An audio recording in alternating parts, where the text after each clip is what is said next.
Hello and welcome back to Klik TV Online. Here we talk to businesses and discuss the ways they leverage technology for business success.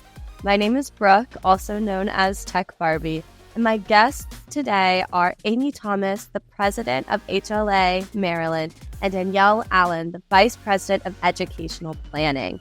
Welcome, and it's so nice to have you here, and I'm very excited to talk about the future of the Healthcare Leaders Association of Maryland. So my first question to get us all started is, what can you tell me about the transition from Maryland Medical Group Management Association to the Healthcare Leaders Association of Maryland? Well, first, I want to say thank you for having us both on and giving us the opportunity to speak about this. We did, in the beginning, send out some information to current members that were formerly known as Maryland MGMA, that we have now become HLA Maryland Healthcare Leaders Association. So thank you again for giving us this platform to let everyone know what sort of was going on. As board members, we can state that our agreement was discontinued around September 29th of last year. And in order to maintain our autonomy, we recognize that healthcare is locally driven. So meaning other states have different policies and procedures. So we wanted to make sure that we had something still in the state of Maryland. To better serve the practice management community at a state level, we believe that rebranding was the optimal choice for our members, our partners, supporters, vendors, everyone that we still had affiliated with us. Yeah, absolutely. What are your primary goals for HLA Maryland in 2024, and how do they maybe differ from past goals from previous years? Yeah, so rebranding everything. So we have to jump out of the chute right away. We got to make sure that our upcoming conference is great and robust. We're very excited to be in person again. I know we had a couple years that we had to do remote or even cancel. So just getting everyone back together again, very excited about, and, bring the fellowship, the networking back. We have some amazing speakers lined up. We have vendors that are going to come to help with anything you need for your practice, from IT to, servicing different things for your practice. So we're bringing all that back. And, it's about great connections that we make at the actual conference. And we also have a new location this year.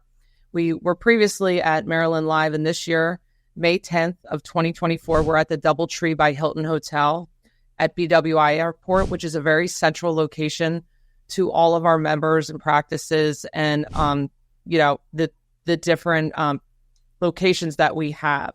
So I think it's pretty easy to get to this conference. We'll add a link at the bottom of this video. We spoke earlier that will put a hyperlink so everyone can click on that and have more information, and you could sign up there. There's membership opportunities. We have a couple different discounts going on right now as early membership, so we'll get that on board. Yes, that's super exciting. My next question for you is, how do you lead with empathy and vision in an environment where policies and patient care practices are constantly evolving? Wow, great question, Brooke. So leading with empathy and vision in a dynamic environment like healthcare requires several key strategies, right? So active listening, taking time to listen to your employees and understanding their needs and perspective in the work environment, opening the door for clear communication and transparency helps to usher in new change.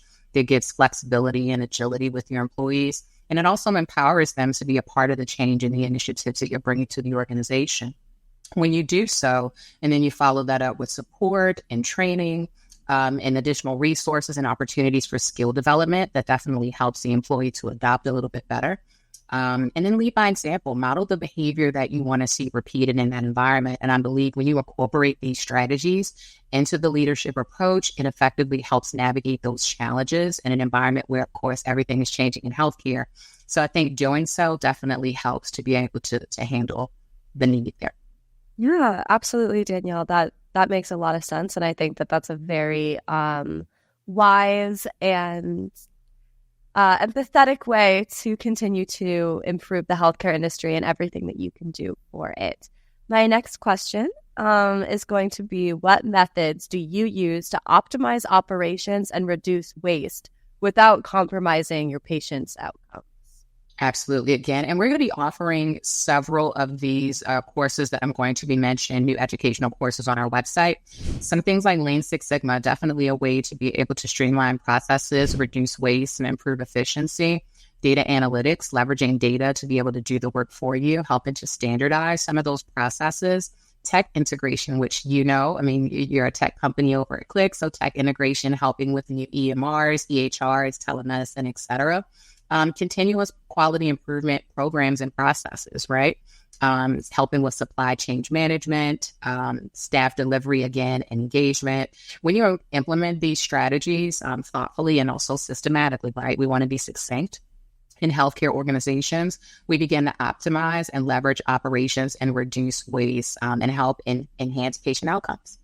Yeah, I think what you said about data is true for the healthcare industry, and it's also true for pretty much any industry out there right now. I know at Klik Solutions, it's a part of our mission statement to be making data-driven decisions, not only for our company, but also for our clients, because, the data doesn't lie, and when you see exactly how the operations are working and exactly where the areas of improvement are, it can be a very, very helpful tool to do a lot of that streamlining. I'm very excited to talk to you guys about this conference you have coming up in May. So the people want to know, what can we expect from your first annual conference under the new name in May 2024?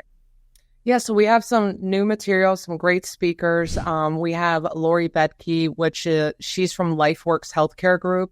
She's going to be our keynote speaker. She's opening and closing our conference.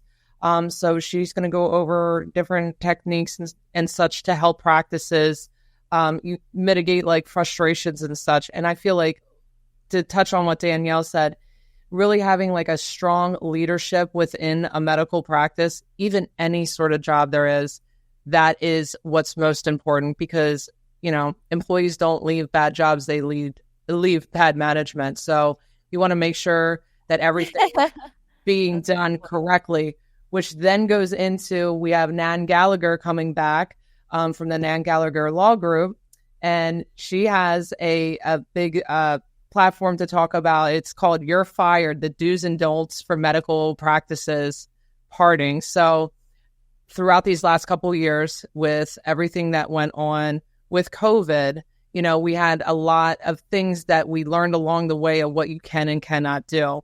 So she's going to really speak about, the correct and HR way to do things if you have some sort of something to defuse in the situation and how to handle it, which also goes in part with what Danielle said about like emotional intelligence, because I think a lot of people, after these couple years of working from home and finding new jobs and going into a completely different career, possibly, it's hard to continue to keep a work-life balance. I'm really big about that, making sure that employees like get home, they're not missing things with their children. That's a huge thing with me.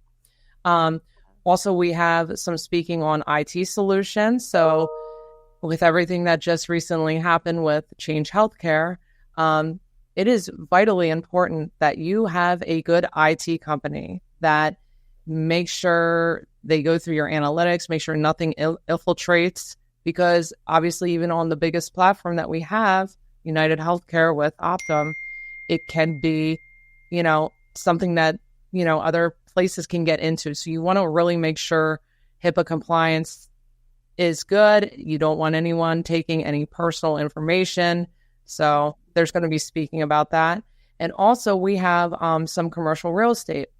With everything that went on the last couple of years, some practices have to move to new locations, or they're prospering. They need more office space. So we have a speaker coming in talking about commercial real estate that is primarily focused on, medical practices. So at the end of that, of course, some networking opportunity. We're going to end with a great networking happy hour. Let's go. Be great. Yes. So we always have to have that diffusion at the end of the day. Yeah. To know everyone. And it's more laid back, very excited. And again, it's May 10th at the DoubleTree at the Hilton Hotel, BWI Airport. And we'll put the link on here as well. And if at any time anyone has any questions, you can reach out to myself or Danielle and we can give you more information. I'll also send those links, or we'll put it somewhere that they can get in touch with us directly through our email. Definitely. We'll make sure that that information is made available. Out of everything you said, I think that there's so much good stuff there. If I'm not mistaken, I feel like that's a lot of women that you have leading in this conference, speaking in this conference. Your keynote speaker is a woman, if I'm correct. And I think that that's great. It's amazing to be talking to the both of you ladies and seeing all the great work that you were doing for HLA. And I think it's going to make for a great conference. I think that what you also talked about a little bit with the cybersecurity and the technology aspect, I can speak a lot about that, just working for an IT provider and knowing how important that cybersecurity aspect is, how important that sensitive information is, arguably in the healthcare industry more than maybe some other industries because of HIPAA regulations, because this is very sensitive information, and bringing in that element of the emotional intelligence as well.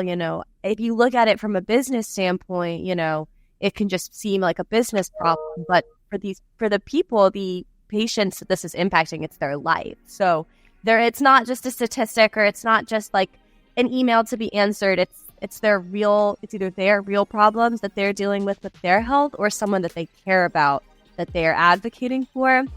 And I think that the most, awareness we can spread about proper management and about proper protocols, policies, everything that can make healthcare management better is a great initiative. And I'm super excited. I would love to be there on May 10th. I hope that we see many other happy faces there. I want to thank you two so much for giving me some of your time to talk today. And until next time, thank you for watching Klik TV Online.